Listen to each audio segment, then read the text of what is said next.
It means the nekeva is in complete disarray at kedekach that you don't even see them.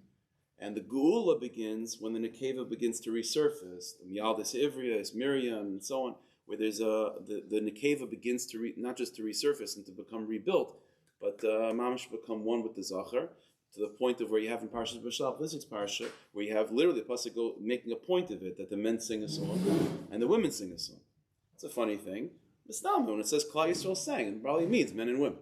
But it has to go out of its way to mention not men sang and women sang, because that's the tachlis of Gulas Mitzrayim, is for men and women, for the tzad zachar tzad nekeva to be mishtamshin bekeser echad. That's the gul of Mitzrayim. That's what we saw. That's because what we saw. By the way, that's why just a little bit. This is something that we sort of go through every single day. Like if you think about it, when we say Kriyishma, so Shema Yisrael Hashem Ken Hashem Echad. That's Anochi Shavakech. That's us trying to receive the Aleph of Hashem on that, on a small scale of that particular day. And so, what do we then immediately say? Well, Baruch Shem Kavod Malchus that we have to build up the Malchus of Hashem. And the fact that we say Baruch Shem, which corresponds to the rebuilding of Malchus, in order to allow us to experience the Keser Echad of Shema Yisrael Hashem Hashem Echad, the fact that Baruch Shem is said quietly, that's something that Bez Hashem maybe we'll be able to figure out today. That was the Yesayid that we had from last time. And then at the end, what we established going further is, okay, now let's take that model of Zachar and Nekeva, where the Nekeva in Galus means fallen all the way to the bottom. And Geula means Zachar Nekeva Mishtamshin Bekeser Echad, to allow the Aleph of Hashem into our lives.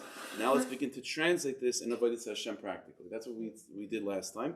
And so we saw from the Zohar Kaddish and a number of Ma'amar Kaimis that every single one, what is the Tzad Zachar and Tzad Nekeva, is the Zohar Kaddish uses a language of that within each person we have a Tzad Zachar Tzad Nekeva. And what is that? It's Koil, voice, and Dibur, and the ability to articulate words. Koil and Dibur. And so by sort of reimagining Zachar and Nekeva in that context within a person of Koil and Dibur, so now we have a framework to begin to work on this inyan of Zachar and Nekeva, but in a more in a way that's more universal, in a way that's very much connected to Galus Mitzrayim, which is that's what we're going to see in a moment. There is such a thing that Dibur falls into Galus. Again, just like we saw that the inyan of Galus was that the moon, which is in Nekeva, is l'chiyamate satzich, becomes diminished, and our vaida is to rebuild the stature of the Nekeva to become one with the Zachar. So retranslating these words of Zachar and Nekeva into Koil and Dibur, voice and words, so there's such a phenomenon where Dibur falls into Galus, where a person has a voice, but it's not being articulated properly with one's words. And the words that a person says are disconnected from the Koil, from the sound of who you are, which we'll see in a second what this means. Dibur falls into Galus, and that's also what was going on with Galus Mitzrayim, right? We know that one of the major themes of Galus Mitzrayim is Dibur. The Galus is that they're screaming, they're calling, they're making noises, Vayizaku, Vayitzaku, but they're not talking. Moshe Rabbeinu is kvad lashon. That's one of the big miniyas by Moshe Rabbeinu, is that he can't articulate himself. The geula of Mitzrayim is what? Is mitzvah saper b'yitzias Mitzrayim, b'chol amar b'lasav b'yitzias reason meshubach, to talk a lot by Yitzias Mitzrayim. And then finally with Parshas B'Shalach, not only is it talking, but it's singing. The sound, the voice, and Dibur are mamish becoming one with the niggin of Parshas B'Shalach. A lot of inyanim with Dibur. So that's what the Zohar. We saw this before last week with the Zohar Kaddish. The Zohar says mufurish that what was going on by Mitzrayim was a Galus HaDibur. Dibur wasn't Galus. And so this is so therefore again. So the inyan of Shovavim, which is the inyan of the Mesak and Zachar Nekeva, is one of the aspects, one of the angles to go about translating that in Avodas Hashem. That's what we're doing for these few weeks. Is the inyan of Dibur, of Koil and Dibur, of unifying Koil and Dibur. First, identifying what does it mean when Dibur is in Galus. That's going to be the first thing to do. What does it mean when Dibur is in Galus? And slowly but surely, once you identify what it looks like when your Koil is over here like the sun, but your Dibur is all the way on the floor like the moon, and that's Galus Mitzrayim. So now you have to identify what that looks like. It means you can't talk. You have to see what that looks like. And then, once you identify the problem, you can begin to figure out the steps for the solution to bring Gula and to reunify them. Okay, fine. That's all a Hakdama from last week. Now let's move in to this week. And what we're going to see now, last week was heavy Vilna Gaon and heavy Zar Kaddish. Now it's going to be Sefer Chassidus. We're going to see from Rav Tzadok to first identify what it looks like when a person's dibur is in galus. What does it look like when the koil is the Zachar, that's the sun, that's unchanging. But the koil is not expressing itself properly through the dibur. The moon is not in play. The nekeva is not connected with the Zachar. So what does that look like? So take a look at Marmuk number 1. This is from Likutim Amorim, piece Yud Aleph. So he says like this. It's a nice big paragraph, but we'll go through it quickly because a lot of these things is sort of connected with what we already spoke about last week and what I just introduced again. Yesh koil v'dibur. There's such a thing as a person's voice, your sound, and your ability to articulate.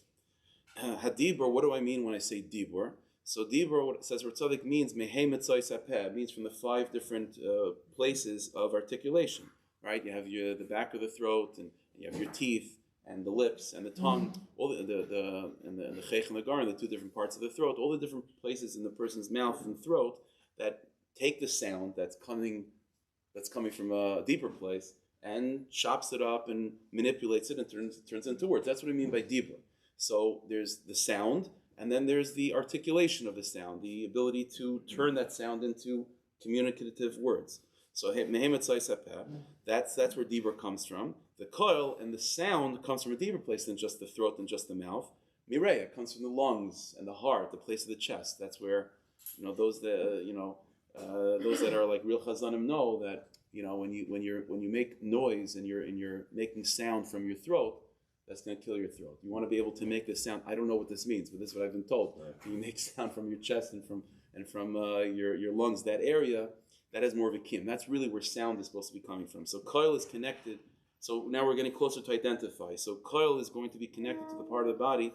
That's the torso. That's the chest by the heart and by the lungs. And dibur is going to be more by the mouth. And he says as follows. So I'll tell you outside, then we'll see inside together what this means.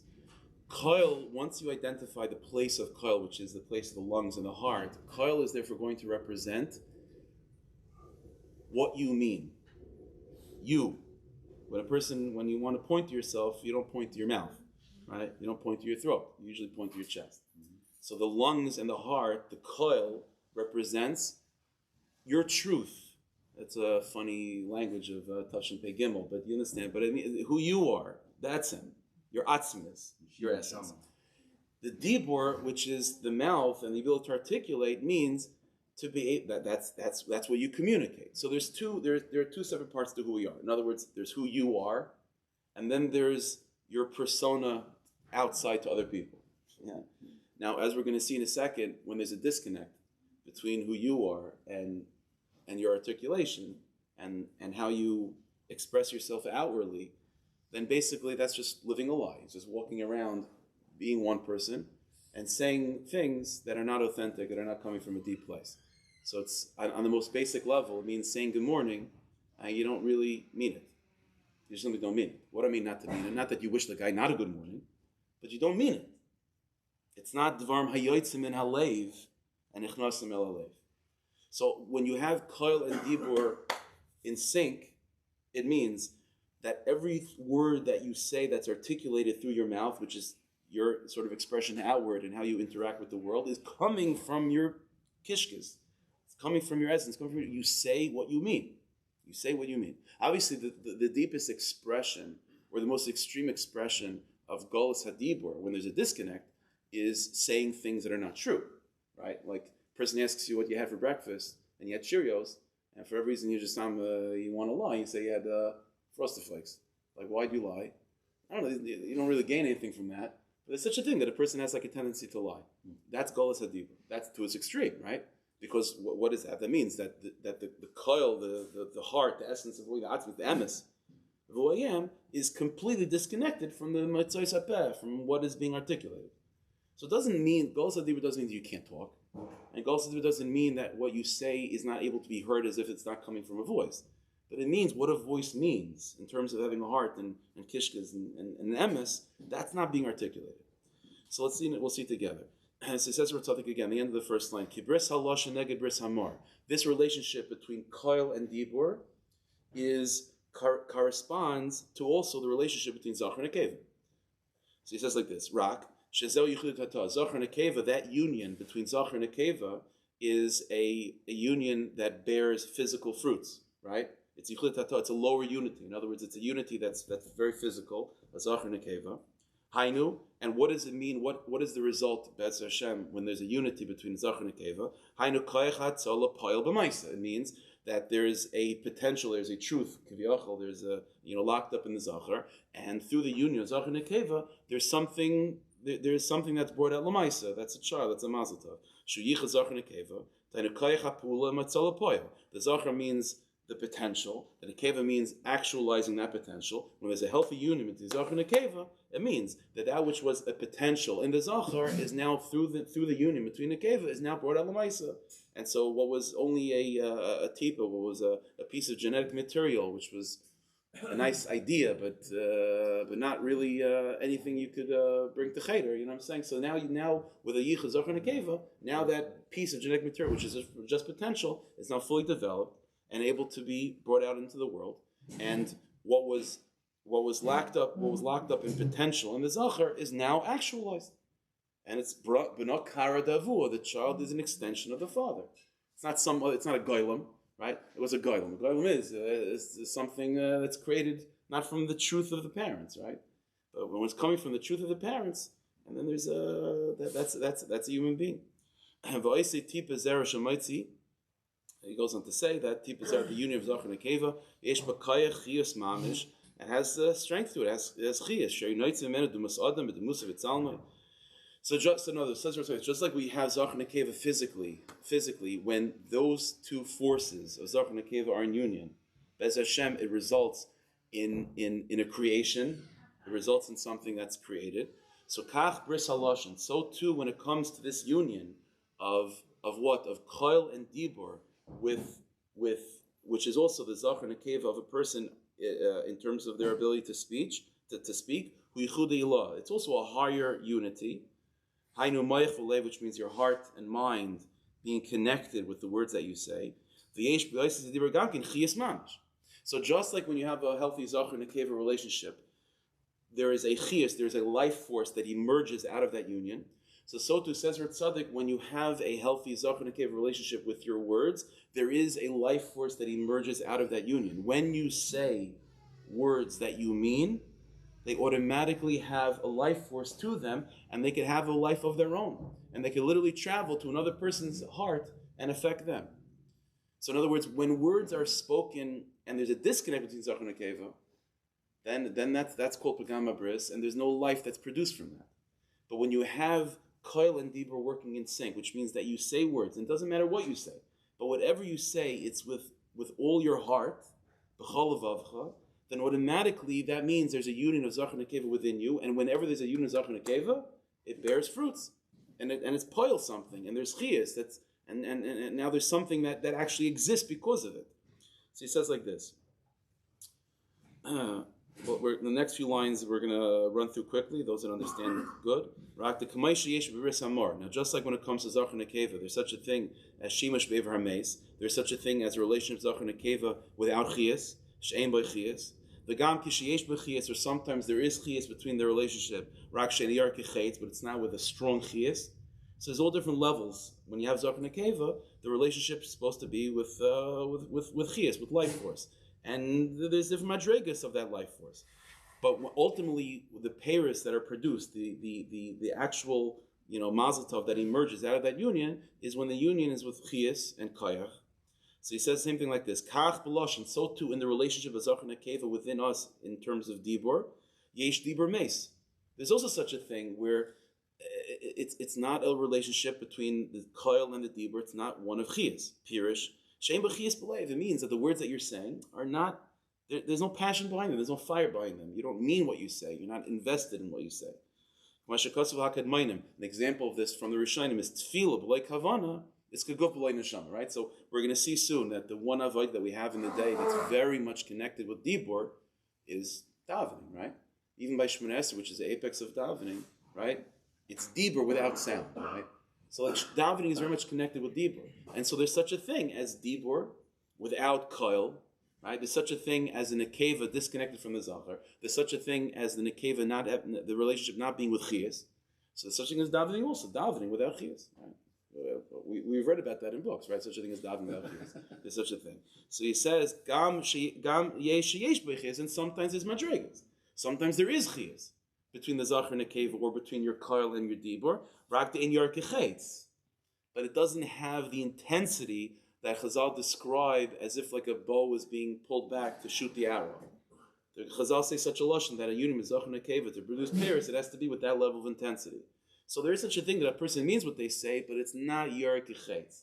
It's not yer kechetz. Sometimes, if I'm even yovin, sometimes the way the words can lack that kayach is if it's too spread out. Right? We're going to see this soon, that when a person speaks too much, so there's only so much energy that you have. When you spread it out thinly amongst all your words, then every word is not that arrow. There is such an inyan that so in other words, there's such a thing that a person does not have chiyas behind their words. That's an aver mace. There's no chiyas to the words. But then there is such a thing that you do have chiyas, but there's too many words that you're using, so there's only so, it's spread too thin. So in every word that you say you mean, but there's only so much energy that you have. So it's like, it's a whole, we've experienced this, that sometimes when you choose your words properly, and like, this is what I'm going to say, but you could put your kaiches into that small amount of words, and it could be much more intense. That's yer kechetz. That has the intensity of an arrow. And just like an arrow is able to penetrate, so your words, when they're yer kechetz, are able to penetrate. Penetrate what? Penetrate the listener's heart. To penetrate the listener's heart, and he could affect a person like that. So he says, "Pirish." So he says 2 lines before the end of the first paragraph. Pirish that the words are they're not being aimed intensely at that one mark. It's like you're just spreading your words thin. So it's not like when you have an arrow. Not only does it need the intense energy when you pull back, but you have to aim it properly at that particular target. But you're just like spreading thin all your words like a machine gun, So I mean, a machine gun has kaiches, but a human being is not a machine gun. So when you spread your words like that and just like spread it around, each one is going to be, first of all, it's unlikely that every word is going to hit the target because you're just going like that, and each word is going to be limited with the kaiches that it has because there's only so much energy that you have in your kol. So that's what he says over here. But if theoretically Dibur and Kol would be unified, and you would say what you mean with all of your heart, then he says, then Kol Dibur Shugili Achiyas Hakavua, then every word that you would say, which would be a reflection and a revelation of who you are, of your Chiyas, Yesh B'Kayach HaPul B'Achrach, it would bear fruit, it would have pears. What does that mean? This is the meaning of Chazal, D'Ram HaYotzim Min HaLev, D'Chnasim HaLev. Why? So Chazal say that's the cloud. So why are they not? So if a person speaks and it's not bearing fruit in the listener, so it's one of two things: either it's not Yotzim and Halev, or for whatever reason that person doesn't have a heart. But if that person has a heart and you have a heart and you're Yotzim and from Yotzim and Halev, it will be Nechnasim Halev. That's the cloud. Says Rav Tzaddik, and there was one person in our people's history that was the embodiment of Yotzim and Halev, Nechnasim Halev. Moshe Rabbeinu, that's Moshe Rabbeinu. That's why it's not a coincidence that he takes us out of Mitzrayim. Moshe Rabbeinu, Ol V'Shalom Hoyle Koyach Zeh. Moshe Rabbeinu had this quality: Shekol Diburoi Hayegiloi Etzem Chayusay. Every word out of Moshe Rabbeinu's mouth was coming from the deepest part of his neshama. His entire chiyas was wrapped up in every word that he said. And because of this, Moshe Rabbeinu reaches a level of prophecy where Moshe says, Zeh Hadavar. Das is das. You're able to point to the finger and to point to the words that are coming out of Moshe's mouth. How is that? Because just like you could point to Moshe, you could point to his words. His words were mamish real. And that's what makes Moshe Rabbeinu the redeemer of Mitzrayim. Because again, like that's what we were talking about. Galus Mitzrayim means Dibers and Galus. What does it mean, Dibers and Galus? It means that people are talking but no one's listening. And they're not having an effect. No one means what they say. Moshe Rabbeinu said, for example, as we know, with the whole story with Dasan and Aviram, Rasha Lamasaka Re'echa. So Rashi brings down from Chazal that Moshe says, Achei Noid Hadav, right? Then now I know why there's Galus Mitzrayim, because they're speaking Lashon Hara. What does Lashon Hara do with anything? Galus Mitzrayim was because of Avram Avinu already was promised Galus. Like, the answer is Lashon Hara means Galus HaDibur. It means that to the extreme. Not only are the words not being said with chiyas, but you're hiding your chiyas. You're saying things that are the opposite of your chiyas. right? You're lying. That's lashon hara. That lashon hara means that words. It's either lying, or even if it's lashon hara, which is truth, but it's words that are trying to destroy, words that are trying to disrupt life, trying to disconnect one lave from another lave. I mean, in other words, the dibur proper dibur is an expression of your heart, which automatically connects you to another person's heart. Any words that are there to disconnect hearts automatically means that that's Golas HaDibur to an extreme. So words are there in order to be mechaber, in order to be makasher. Words that disconnect, that destroy, are the opposite of this. So the whole thing of Golas Mitzrayim, which is Golas HaDibur, is the alternative, to have Bali Lashon Hara. Either Lashon Hara that's untrue, or even if it's true, but it's in order for the purposes of putting wedges between people, which is the opposite of what Dibur is. But Moshe Rabbeinu is the opposite of this. Moshe Rabbeinu, all he has to say is Kel na Rafon Allah, and the tzaras is finished. Such a thing. Tzaras is a big avodah to take care of tzaras. Moshe Rabbeinu says a few words and it's taken care of, because that's Moshe Rabbeinu's kayach. Everything he says is with his entire essence. And he says Zadavar ki dibure mamish devar Hashem, to such a degree, and and let's go more than that. And what is the very, very deepest part of a Jew? Is Rabban Shalom himself, is the Cheluk al-Kamim al-Mamish. So if you get to the deepest part of who you are, and everything you say is an expression of the deepest part of who you are, then guess what? Then everything you say is Dvar Hashem. And that's what it means when Shechina medaveres b'tach Goyim. That was Moshe Rabbeinu. There was no disconnect between Moshe and the Shechina that was speaking through him. He didn't have to become unconscious. Didn't have to, he was able to be fully aware and fully conscious and say what he meant, but that was the Dvar Hashem Mamish, because everything he said was coming from the deepest part of who he was, and the deepest part of every Yid, and especially Moshe Rabbeinu, is the Shechina Kedusha. So that's the Dvar Hashem, that's the Hadavar. So he says, he's speaking from the essence of who he is. The letters of his own neshama, and based on the words that he said, it wasn't that. That's the what did the neshama of Moshe Rabbeinu? He's coming. He's referencing a deep idea that the neshama of a yid is basically I'll put this in parentheses. But the root of a neshama is basically just the aleph base. Just like the Chazal say that the Rabban Shalom created the universe with the aleph base, right? And Chazal say the Rabban Shalom created the world. He was nimlach b'nishmas shel Yisrael. He first asked permission or got the advice of Nishmas Yisrael to then create the world. Those two statements complement each other. The root of creation is with the aleph base, and the root of creation is Nishmas Yisrael. Nishmas Yisrael is the aleph base. But what siruf, what combination, what words are the aleph base of your neshama looking like at any particular moment might be different. By Moshe Rabbeinu, you were able to know exactly what are the sentences of Moshe's neshama at that moment, because that's exactly what he would say. Anything that he would say, that was the siruf of his neshama at that moment. It's not like that with us. Our neshamas can be saying all sorts of things, all sorts of combinations of words. And we're saying, we're talking about Cheerios. They're completely disconnected. But Moshe Rabbeinu, what his neshama was saying, and again, let's understand on a deeper level, it's not just the neshama's talking, the neshama is deeper. The neshama are the letters of the aleph base in certain combinations and that's who you are. That's what Moshe Rabbeinu would say. That's what Moshe Rabbeinu would say. He would say himself. That's all he would say. And that was the Dvar Hashem. He says like this, the second line. Based on the words that he said, that was the letters of his neshama at that moment. All of the chiyas of his life was contained in the words that he said. So the words of his soul became the words that he articulated. There mamish was no disconnect between his zachar, his nekeva, between his kol and his dibur, and maybe in a deeper level, that's why he didn't actually need a nekeva, right? We know that after Har Sinai, so he remains separate from his wife. So, and that's what Miriam's lashon hara was, right?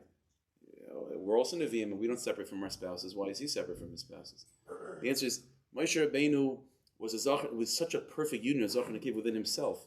He didn't need an outward expression of zachar and nekeva. He was kulay zachar and nekeva in perfect harmony, and that's why Davka, that the revelation of Moshe Rabbeinu's shidduch within himself of zachar and nekeva, peh el peh daber boy, b'mar v'loy b'chidas, that Moshe Rabbeinu, his whole essence is expressed in his dvar, in his nevuah, that came as a result of Miriam saying Lashon Hara, that Moshe Rabbeinu's lack of a shidduch. It's all the same sugi. In other words, not appreciating the inner yichud of Zachar Nekev by Moshe Rabbeinu is expressed, that itself is Lashon Hara, and that itself is the breakdown of husband and wife, and that's all necessary to get over in order to really appreciate what Moshe Rabbeinu is. It's all the same. It's all the same sugi. So what was a chet? Huh? What was a chet? And a chanami. I mean, the truth is, because of that sentence of Miriam, we were able to now have the schus of having a little bit of a glimpse, having those psuk. If it wasn't for the Lashon of Miriam, we wouldn't have the psukim of Chol Beisin Emanu, Peh Daber. To a certain degree, you could look back and say, like, okay, there's, yeah, but there wasn't Lashon Hara. There was right. So he says like this. 4 lines in, and this is what Torah Shebechsav Shenikra al Shemai, that's called Torah's Moshe. Why is it called Torah's Moshe? Ki nase terase mamish. It was mamish's Torah. Tziruf oisis shemakar chias nishmasi. The letters of his neshama, what his neshama was saying, that's what the Torah that was coming out of him was mamish him. Ki dibur hegilu chiyus, again, his words were mamish the gili of who he was. V'lachi nemer zeh hadover, and that's why Moshe's nevu was with zeh. Ki zeh hu kemar be'etzba. That means something you could point to. Shekol haroya oisai medaber hayaroya hadavar asher diber Hashem mamish. When you saw Moshe speak, his words were real. They had a life force to them. It was mamish devar Hashem. Hashem Yisbarach medaber devar meilu, that the Rebbeinu Shalom was saying these things. Dainu shechiyus lehanitim. Hashem Yisbarach means that the life that he was given by the Rebbeinu Shalom, the chelik lekami mal mamish of Moshe Rabbeinu, haya atzmai dibur malolo beisha dibur. Those were the words that were coming out of his mouth when he spoke. That was Moshe Rabbeinu. And so this is all what Moshe Rabbeinu is worried about in Galus Mitzrayim. I can't get those words out. So that's what Galus Mitzrayim was about. The Makkas and so on was in order to realign the Zarch and Akeva, as we'll see. Now, just to explain again, so what we saw from Rav Tzaddik is, again, just to go back. What we saw from Rav Tzaddik is now a clear identification of what it looks like when Dibur is in Galus. Dibur is in Galus means that your words are not said with chiyus. You don't mean what you say. As I mentioned, I was in Williamsburg for Shal Shuddas. I was talking about Shovavim a little bit over there, and I said, like, there's a lot of avodas with Shovavim, but one thing that a person can work on that's not that doesn't doesn't conjure up any negative side effects, and people that have been heard about Shovavim and Tikkun Abris their whole life sometimes are weighed down by that. They said, they didn't have Shovavim, just say what you mean. Say what you mean. The words that you say, just say it with your whole heart. Say it with chiyus. That's Tikkun Abris. That's Tikkun Abris. That's what we're talking about. There's the Zach and Akeva b'payil, and there's the Zach and Akeva that's more ruchni within the person. If you're masaking the ruchni Zach and Akeva, it'll take time for it to manifest outwardly, but it's going to happen also. That's what Shmir Sabris means. So Pagam Habris in this case means that the words are not said with chiyus. Who you are is over here, and what you say is something else. In Marmukah number 2, so just to bring this back together, like we mentioned before, in Mitzrayim, there's like Moshe Rabbeinu identifies that Lashon Hara is the farthest extreme of this. But Lashon Hara, again, words that are said to take away life. That's what Lashon Hara is, right? To disconnect people from each other, to drive wedges between people, to disconnect. But that starts, interestingly enough, it doesn't start off as Lashon Hara. It starts off with what? With words that are said without chiyus. When a person becomes accustomed to saying words that you don't mean, and I don't mean that you're lying, but you don't mean, your kaiches are not in it, then it's just a matter of time until it deteriorates, where the words are the opposite of life, but actually bring death. What I mean, the Rambam, this is the last Rambam in Hilchos Tzaras, right? So the Rambam goes through Hilchos Tzaras, and at the end, he begins to talk about the Inyan of Tzaras in terms of Lashon Hara. And listen to what the Rambam says. It's an amazing zach. The Zed Derech, he's talking about where Lashon Hara comes from. Like, what are the steps that a person should not take, to get to Lashon Hara? So he says like this: V'zed derech yeshivas haleitzim rishayim. This is the story. This is the process, says the Rambam. This is the mahalach of how leitzim rishayim sit. What happens is b'tchila marbim b'divrei havoy. First, they talk about shtus. It's nothing bad and nothing destructive, but just words that are not chiyistic. Just divrei havoy, divrei shtus, words that are not coming from a koil. Umitoich kach, says the Rambam, and automatically from there, boin l'saber b'gnus tzadikim. Interesting. Then the conversation will go to saying something against tzadikim. Umitoich kach, and from there, yilem hergel l'daber b'nevim. And then the conversation will then go, it doesn't have to be one conversation, I understand, but it'll then go to speaking something against Nevi'im, against Tanakh, against Nevi'im. V'lo says daifer devreim, and to begin to question the words of the Nevi'im. And then eventually it'll go, the words will be said against the Rebbeinu Shalom himself, with Kaif and Beker. That's a mahalach, right? And where did it all come from? From saying words without chiyas. See such a thing. Understand this. This is everything we're talking about. The tachlit, in order to experience an aleph, which is anoichi, to know God, then your zocher nekeva has to be in sync. They have to be mishtamshim b'keser echad. If your zocher nekeva is disconnected and your nekeva is all the way on the bottom, it's only a matter of time until you're kaifer in the aleph of anoichi. Understand? Because you don't have the kalim to experience the aleph of anoichi. Because then you're in beis mode. If you're in beis mode, then you don't have the kalim to experience the aleph of anoichi. So it's just a matter of time until your disconnection between zach and nekeva is that you begin to question the concept of zach and nekeva being connected by nevi'im, which is what nevuah was, ad kadei kach by Moshe Rabbeinu, and ad kadei kach where you don't have the kalim to really believe in God anymore. So it's an amazing thing. So what a person wants to develop their emunah. So how do you develop your emunah? So there's all different strategies. Go find books that talk about the age of the universe and how to deal with dinosaurs and all that stuff. It's all very, very nice. It's kedai. Maybe you want to read it because you don't hate.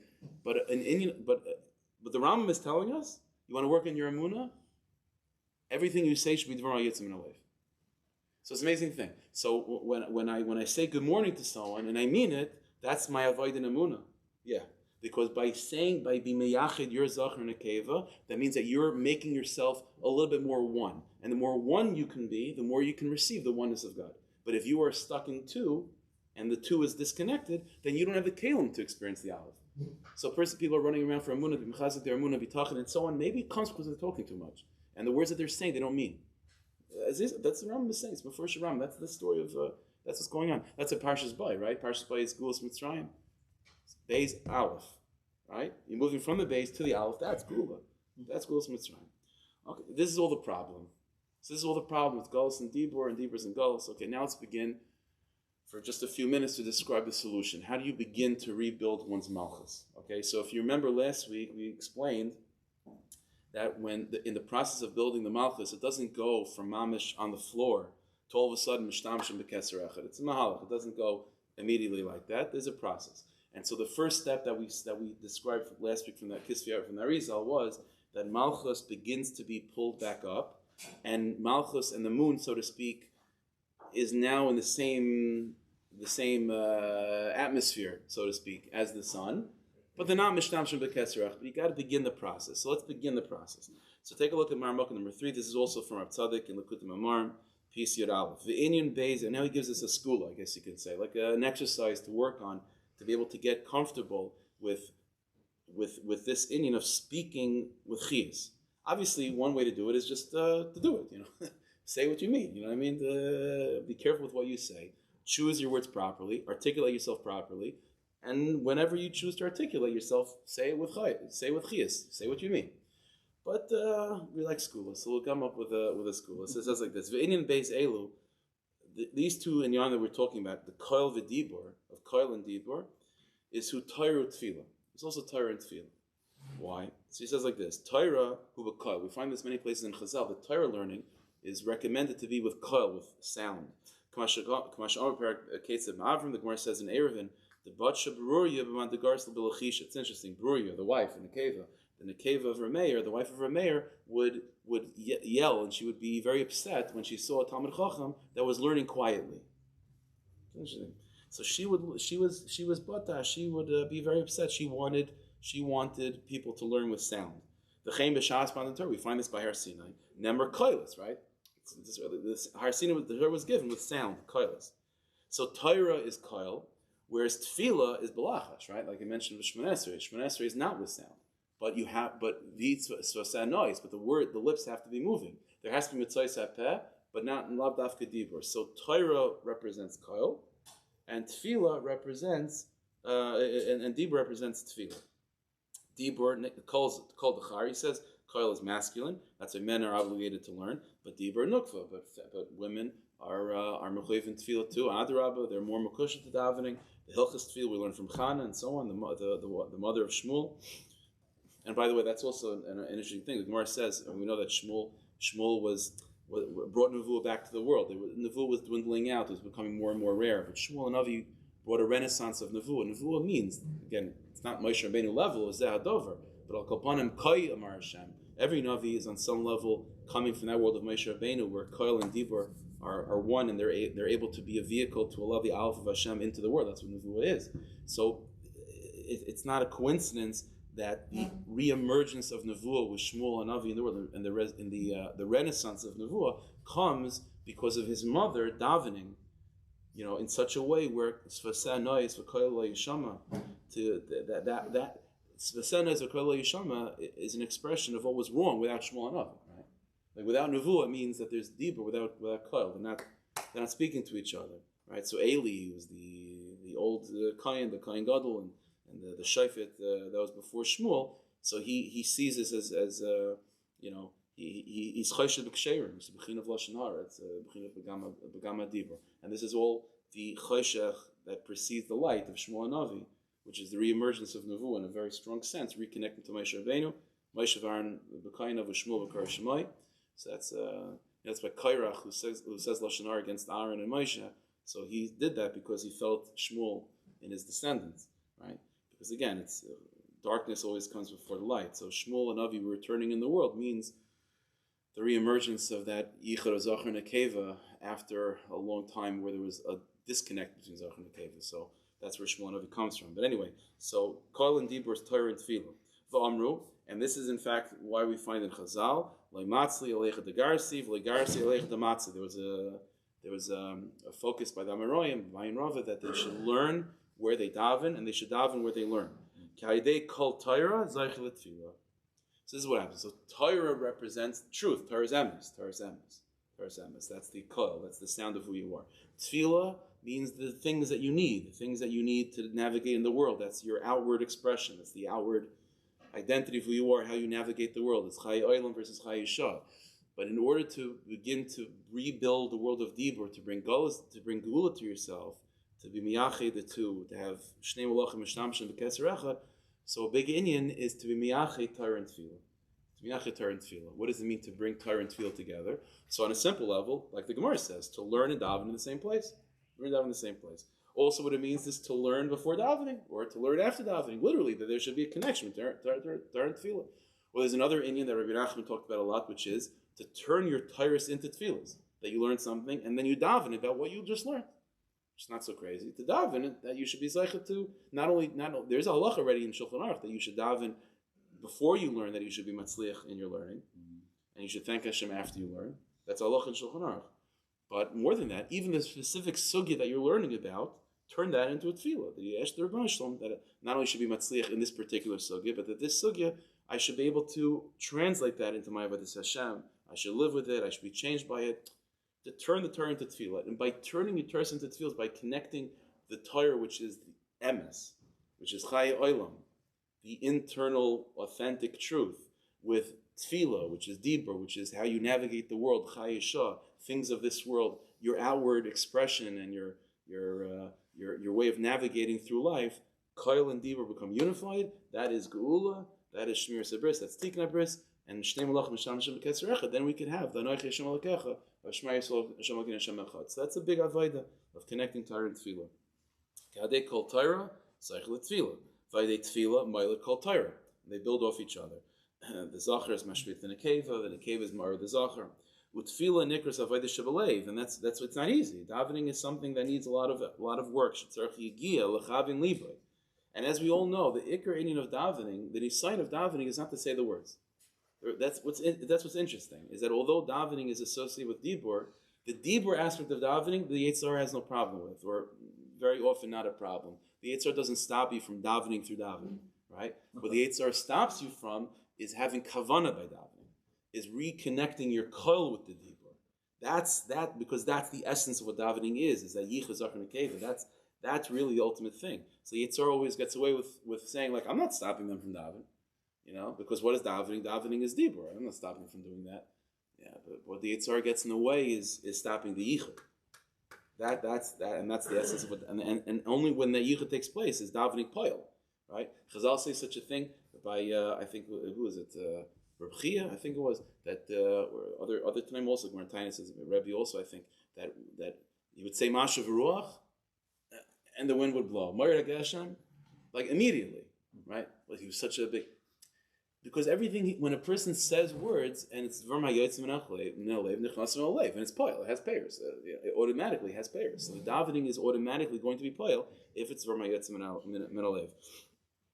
Okay, so that's one skula. That's one skula, which is to bring koil back into dibur. In other words, that's the idea of you. You're trying to bring koil back into dibur, which is to say what you mean, to bring your attention back in, and to connect Torah to tefillah, because tefillah is koil, and to reconnect it.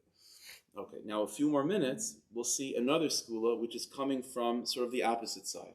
In other words, until now, with Rav Tzadik's Indian of Torah and Tefillah, Tefillah Dibur is like the damsel in distress, that the prince has to come, Torah has to come to rescue it, has to come, the koil has to come to bring it up, right, to rescue the Dibur. Rav Nachman over here in the Kut Moran in Marmukah number 4 is going to introduce us to a new idea, that even Dibur by itself also has a kayach to rescue itself to a certain degree.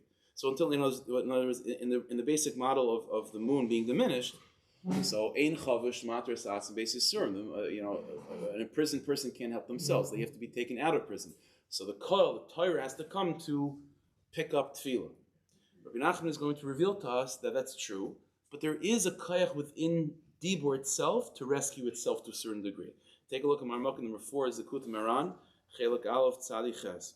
Oyed Omar. So Rabbi Nachman also said, Le'inin is chazkas b'hisbaydus u'tchinis abakashas. When it comes to the avoid of hisbaydus, refrat, which is talking to Hashem in your own language, or b'chlal, to say tchinis abakashas, davening, that Rabbi Nachman was trying to be mechazik it, and he used to say the following thing, Ki hadibur yesh le'kayach gadol la'oyres ha'adam. He said, you should know, don't underestimate the diburim, the words that you say.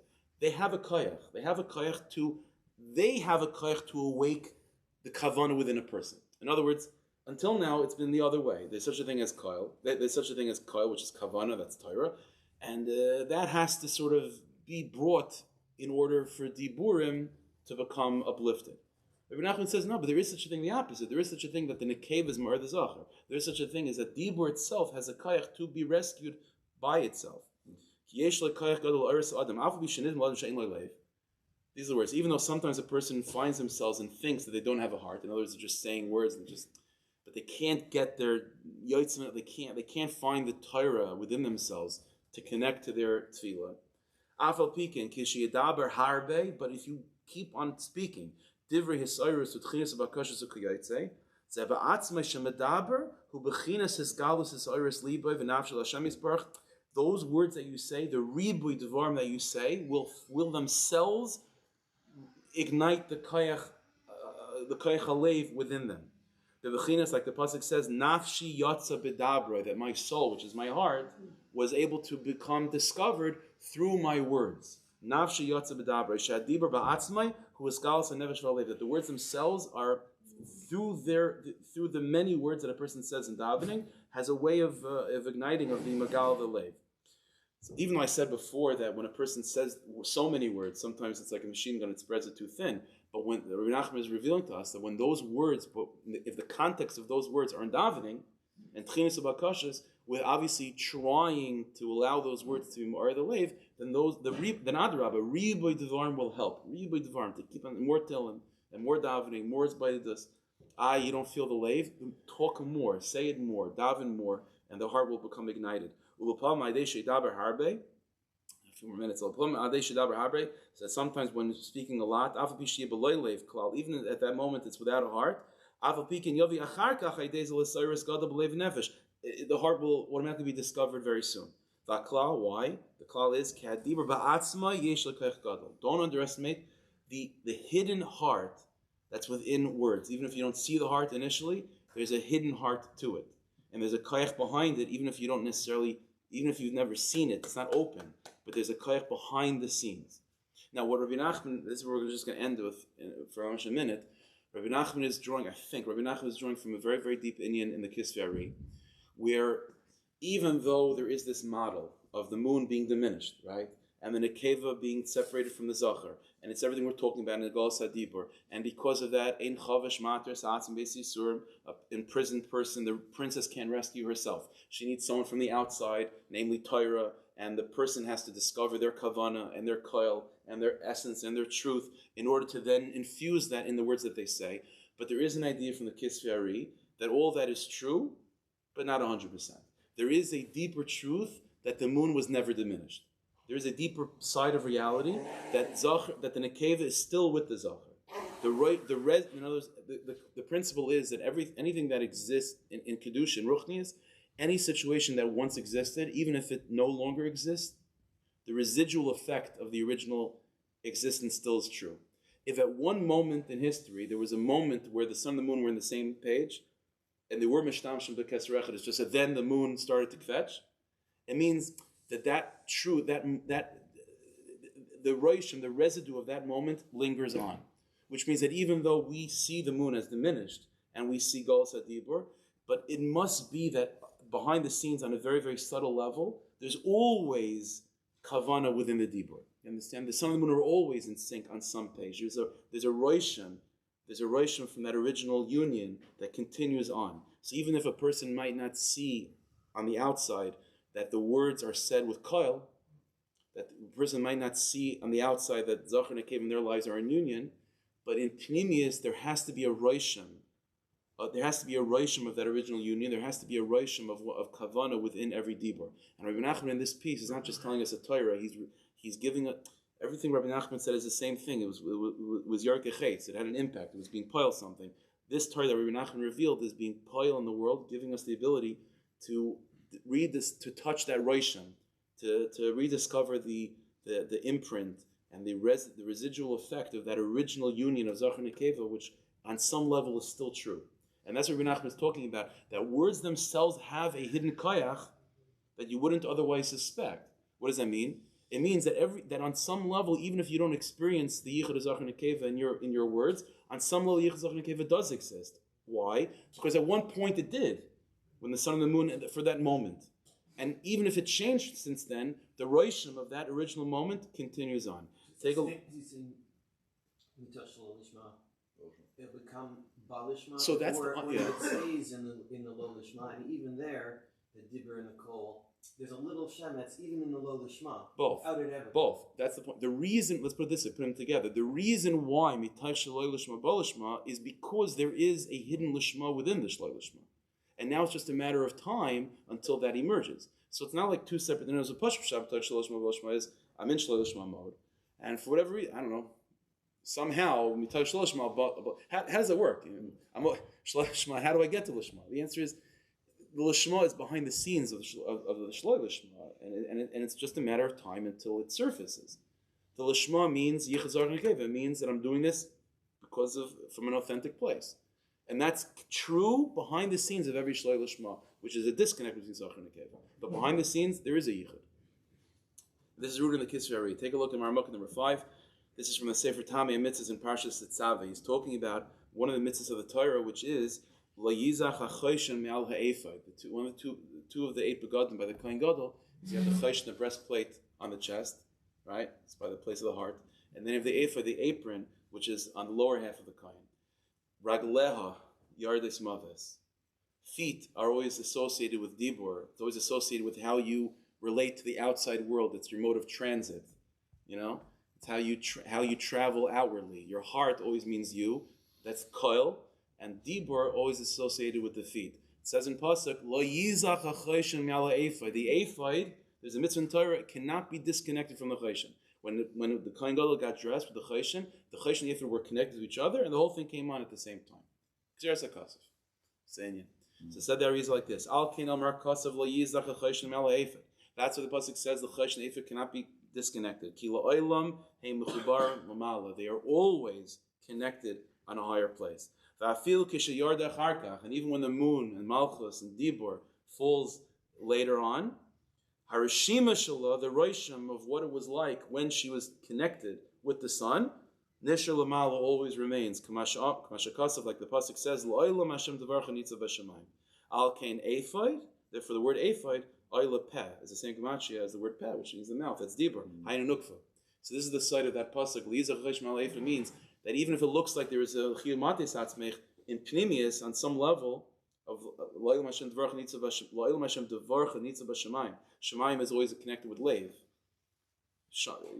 Shemayim is a Shemayim. That's where Chesed and Gvur unite. That's where by the torso. Lo'ilam Hashem Devarcha Nitzav Hashemayim. The words of Hashem, the Dibur, the Nekev, is always connected with Shemayim, which is the Zachar. That's the side of Liza Chesh Mal Ephod, and that's where Menachem is revealing to us that Galus Adibur is true, but there is a way to get out of Galus, which is to speak a lot of Divrei Tefillah. The more you talk Divrei Tefillah, Divrei Tachnunim, Divrei Bakashas, and Divrei Spaididus, the more automatically you will rediscover the Shemayim that's within the words, the Zachar, that's still connected to the Nekeva of Liza Chesh Mal Ephod. That's all the first process of, again, bringing Dibur back out of Galus, reconnecting with the Zachar, which again means. So again, let's just be masakim, just a couple schools that I guess we discovered. Straightforward, it means whatever you say, mean it, not to lie, and not to say extra words, to say what you mean, and to say even things that are silly, but to say it if you're saying it, say it believe showing. Okay, that's a exercise. Another one is Torah and Tefillah, to connect Torah and Tefillah. Torah means the kol, means the truth. And that's the knight in shining armor that's coming to rescue the princess. And so bring Torah into your tefillas. Bring Torah into your tefillas. Daven about what you learn. Learn and daven in the same place. And then you have a school from Rabbi Nachman. It's coming from a deep place of Lo'ilam Hashem Devarcha Nitzav Hashemayim. That the words themselves, they're not in Galus as much as we think. There's a side of them that was in Gula, that always remains in Gula. And so Ribui Divurim, to speak much words in davening, not in Divrei Chol, but in words of davening and so on, that itself has the ability of they awaken themselves. The latent koyach that's within the dibur, which is the heart, is already discovered from that. And okay, so Bez Hashem next week we'll move on to the next shlav, which is bringing the sun and the moon mamish b'keser echad. Okay,